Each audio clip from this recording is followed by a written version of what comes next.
बेरहम आतंकी हमले का बदला भारतीय सरकार ने और भारतीय सेना ने बहुत जबरदस्त तरीके से लिया है। और इस बदले के बाद अब भारत देश में खुशी की लहर बड़ी सोशल मीडिया पर चर्चा हो रही है भारतीय सेना की, भारतीय सरकार की।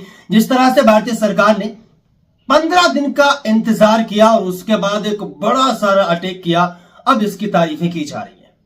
बाकी भारत के अंदर कुछ ऐसे नफरती दलाल चिंटू पत्रकार हैं जो इस वक्त भी अपनी राजनीति चला रहे हैं, इस वक्त भी अपनी दुकान चलाने की कोशिश कर रहे हैं, इस वक्त भी हिंदू मुसलमान की नफरत डालने की कोशिश कर रहे हैं, इस वक्त भी हिंदू मुसलमान के बीच नफरत का बोने की कोशिश कर रहे हैं।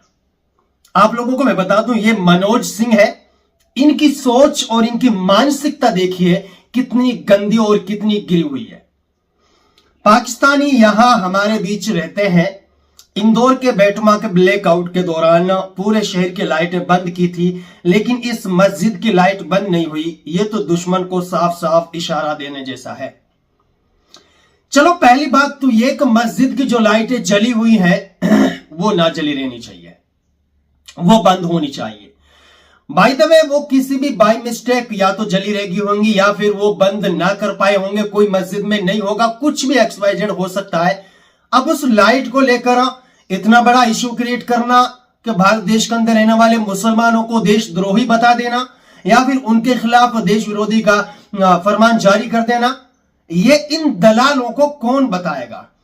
क्या ये दलाल इस चीज का सर्टिफिकेट देंगे कि कौन देशद्रोही है, कौन देशभक्त है? इन दलालों से इस सर्टिफिकेट की जरूरत नहीं है। ऐसे नफरती चिंटू खोरों से इस सर्टिफिकेट की जरूरत नहीं है। इन दलालों को मैं बता देना चाहता हूं, जाकर देखिए भारतीय सेना के पुरुष कमांडर जो है हिलाल अहमद, उन्होंने पाकिस्तान की सीमा के अंदर जाकर सबसे पहला अटैक किया था। उनका नाम याद नहीं है इन्हें? अभी इसके अलावा दूसरा मैं आप लोगों को और बता दूं जिसने अटैक किया है लेडीजों में से, क्या नाम उसका, कुरैशी, कर्नल सोफिया कुरैशी, जो कर्नल है जिन्होंने लेडीजों की सबसे बड़ी अटैक किया है एयर एक्सरसाइज फोर्स 18 नामक बहुराष्ट्रीय सैन्य अभ्यास में भारतीय सेना की टुकड़ी का नेतृत्व किया है।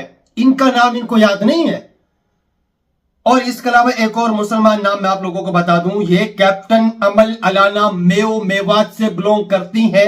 ये वैसे तो एमसी डॉक्टर है, ये हेल्थ को देखती हैं। जितने भी कमांडो होते हैं, आर्मी के जवान होते हैं, जितने भी टुकड़ी के लोग होते हैं, उन सबकी हेल्थ का ये ध्यान रखती हैं। सबके चेकअप के लिए, सबकी व्यवस्था के लिए हेल्थ केयर की इनकी ड्यूटी होती है। डॉक्टर है, भारतीय सेना के कैप्टन है।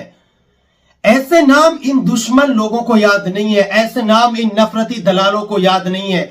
इन्हें सिर्फ याद है तो ये मस्जिद की लाइटें याद हैं, इन्हें सिर्फ याद है तो ये मस्जिद के अंदर ब्लैकआउट के दरमियान जलने वाली लाइटें याद हैं। इस बात से साफ नजर आता है इनकी मानसिकता कितनी गिरी हुई है।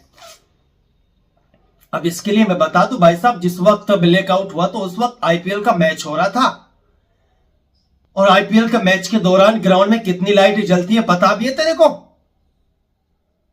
है तेरे में हिम्मत बोलने की? है पिछवाड़े में दम बोलने के लिए?